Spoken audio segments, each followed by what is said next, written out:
Oh fuck. Yemen crisis. Half of population facing pre-famine conditions. Don't get me fucking started on this. Alright, that's the summary. In Yemen, 14 million people or half of the population are facing pre-famine conditions. Food prices are too high that no one can afford them. I'll get to people, a lot of people are like, what does this got to do with religion? I'll get to that because I have medics say that the number of deaths linked to food-related factors is rising. The country has been devastated by a conflict that escalated in 2015 when a Saudi-led coalition intervened after the rebel Houthi movement seized control of much of the west of the country and forced President Hadi to flee abroad. Okay. So for people that were like, okay, well, this is hunger, this is war, this has nothing to do with religion. Guess again, okay? This is a battle between Shias and Sunnis. This is a battle between two fucking superpowers in the region, which is Iran, which is the center of Shia Islam, and Saudi Arabia, which is the center of Sunni Islam. And I get a lot of people like, oh no, this is not religion, this is about greed, it's about oil. Again, yes, it's always the main motivation. It's about power, it's about money, it's about greed. But religion is used as a weapon, it's used as a tool. It's not the prime motive, but it's what makes everything fucking worse. It makes everything a lot harder to solve. I have so much to say about this. I don't know if we want to get started on this, okay? One easy indication that this is a battle, religious battle, is that you could see both Iran and Saudi Arabia, the battle lines are always drawn based on religious grounds, based on where people's religious affiliations are. You could see all the proxies of Iran around the Middle East are 95% Shia, and Saudi Arabia's are mostly Wahhabis. Okay, this is pretty easy. You could see the Shia crescent that Iran is using to increase its influence is exactly aligned. Their influence in the region matches exactly where the Shia influences are, and the opposite exactly for Saudi Arabia. Come on, people. I mean, let's not give religion too much credit. When people think, look, the motivation is to religious. No, the motivation, yes, is something else. It's something else. Their goal is something else. But religion is the tool. It's like when you have a fucking psychopath and they have a chainsaw in their hand. If I go take the chainsaw out of their hand, you could tell me, like, well, the guy is a psychopath. It's not the chainsaw that is the reason why he's doing what he's doing. Well, yeah, but I'm pretty sure taking away the chainsaw out of his hand is a good thing to do. Somebody in the Facebook chat is saying religion is the root of power struggles. No, it's not actually. It's other things. Religion is just a weapon. It's a very powerful and destructive weapon. It's an excuse. I agree with the second part of your sentence. It's an excuse to abuse other people. Yeah. The abuse is the goal. The religion is the excuse. Most of the time. Most of the time. I mean, most of the time where religion is an element. There are some examples when religion is the actual motivation, but those ones don't last long because those ones are so insane where they self-destruct. The ones that religion is a tool rather than a goal, they're much more strategic and they last longer, and they usually have more victims because they last longer.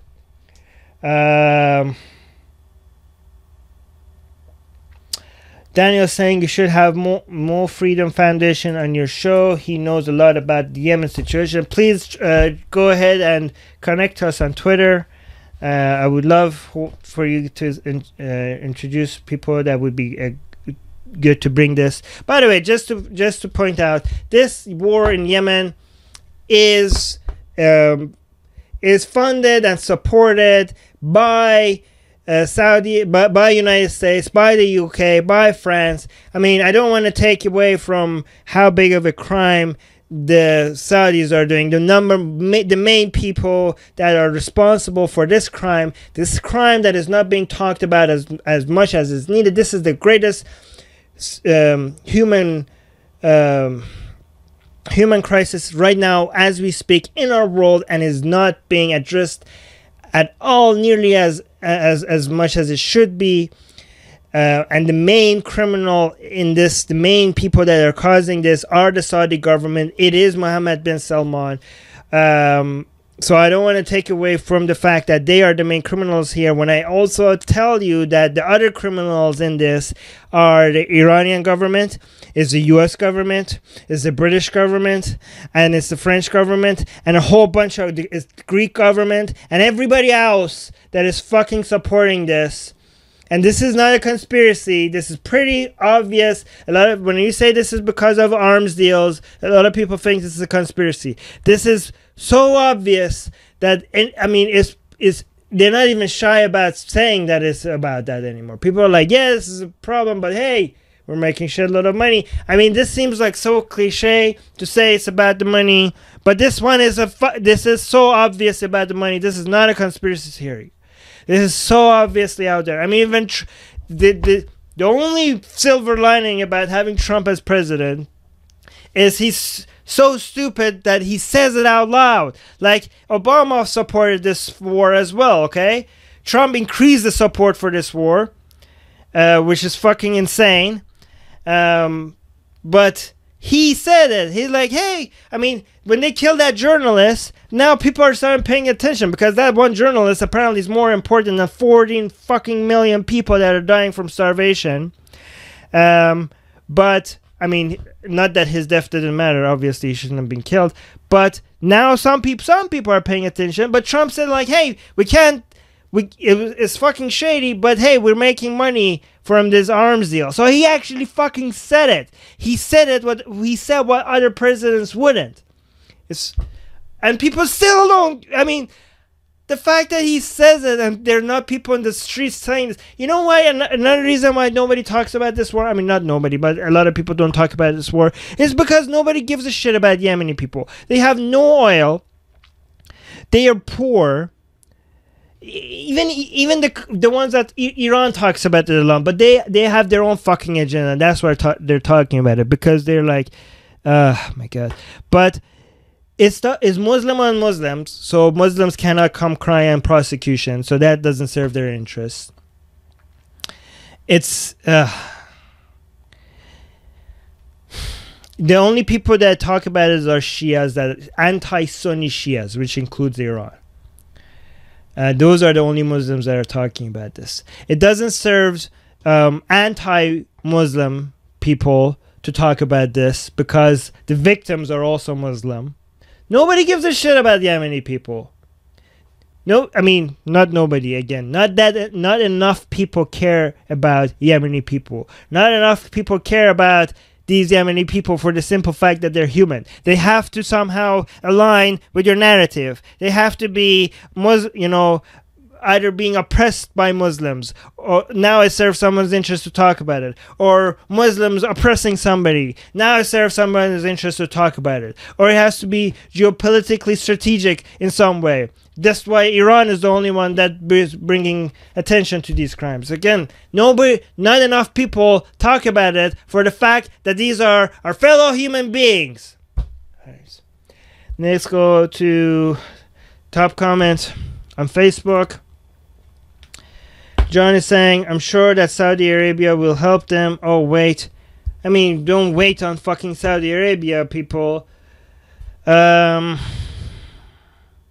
See, this has got one of the least, again, gets less attention than compared to our other news, which says a lot. Daniel says, you should have, you read that Soraya saying this is serious. Is Yemen affiliated with United Nations? Yeah. If yes, the UN is just shitting around. Well, I mean, it took them 3 fucking years to eventually have a report. Because remember, Saudi Arabia has a lot of influence through US and United Nations. I mean, United Nations let's not completely throw the baby out with the bathwater. Without the UN, shit would be even crazier, okay? I mean, I'm fucking angry with the United Nations, and I think it's ridiculous that It took them 3 fucking years for eventually to have a report saying like, hey, there might be war crimes happening here, right? And even that, the reaction to that was like, you can't just say that. Saudi Arabia was outraged. There's not even like a single move to stop this or anything, right? There's not a single action made to be like, hey, maybe we should stop, you know, maybe selling them weapons that we know is going to be dropped on innocent people. Weapons that Saudi Arabia dropped on hospitals, mosques, schools, on ports where foods and medicine comes in from, knowing that this is the source of their food, knowing that Saudi Arabia is using starvation as a weapon, purposefully using starvation as a weapon against civilians on purpose. Knowing that these weapons were going to be used for that, United States and other countries sold these weapons to Saudi Arabia against their own fucking constitution. It's against United States constitution to do that. But like, hey, like, we don't know what's going to be used. It was, everybody knew what's happening, and they're acting, oh, good, this is so, there should be one day somebody needs to be paying for these crimes in the U.S. government to scare the shit out of everybody else, because this is crazy. Unfortunately, U.S. is not part of the international Hague Court, so that's not going to happen. This is insane. But I don't know. What was Ray saying? I was going to make another point. Oh yeah, so the report simply said there might be a crime. 3 years. And people are like, yeah, United Nations finally did something. That was the progress that it took. It took like weeks for them to start deciding that they want to go to this war, and it's taking them 4 years to get out of it, and they're not ending this. It just scares me how fast we can get involved in stuff like this, and how hard it is for us to get. How it takes 3 years for them to just have a report, having the balls to actually say like, hey, maybe there's human rights violations being happening here. That's how much progress we made after 3 fucking years. Okay, be just saying. But again, a lot of people like, fuck the UN, get rid of the UN. No, without the UN, it would be even worse. You don't plan to wipe out 50% of the population for oil. I mean, this is not, yeah, I don't know what, but I don't know if I'm addressing your question, Beach, but your comment here, but the main goal, the main reason Saudi Arabia doesn't want this is because they are scared of Iran's spread of Shiism, their Shia influence around their borders, and they see the Houthis in Yemen as Iran's getting too close to their borders. But that's the geopolitics. We could have an entire episode on that. Oh, actually, I want to respond to this comment. They say, so the comment is saying they are brown, they are poor, and they are over there, so no one cares. Actually, it's worse than that. It's worse than that, because you know who else doesn't care? The Arabs that live right next to them. The Arabs that live right. It's not just white people or Westerners that don't care. You know, in Egypt, there fell other Muslims. When they were bombing Yemen, when Spain was happening in Catalonia, and it was people were trying to get autonomy there, more people in Egypt were talking about Spain than thousands of people that were dying from starvation in Yemen. Okay, so you know who? It's not just Westerners that don't care about Yemen. It's also other Muslims. It's also Arabs. It's also people living right across their fucking borders. They don't care about them.